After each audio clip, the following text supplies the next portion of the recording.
şemali seypanınla lelem senin saçların. Meni hayran etti senin kara kalem kaşların. Geçip gittin yüzün soğup kaldırman gayet başlarım.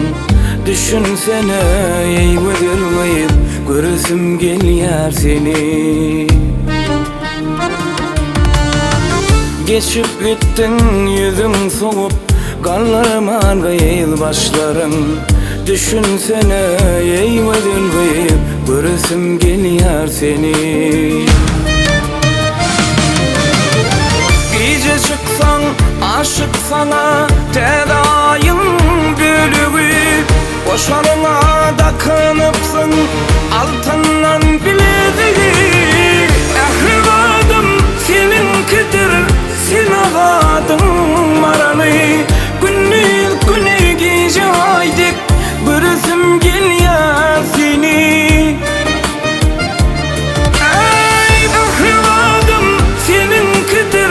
Sinavadım maralı, günü gece aydık bürüsüm gel ya seni.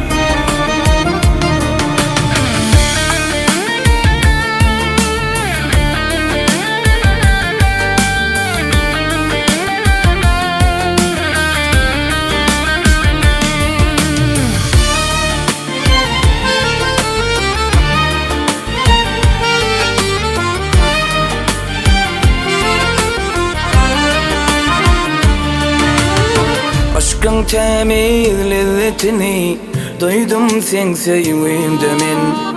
Koyup gitme ey gözül kalemürlük men bile.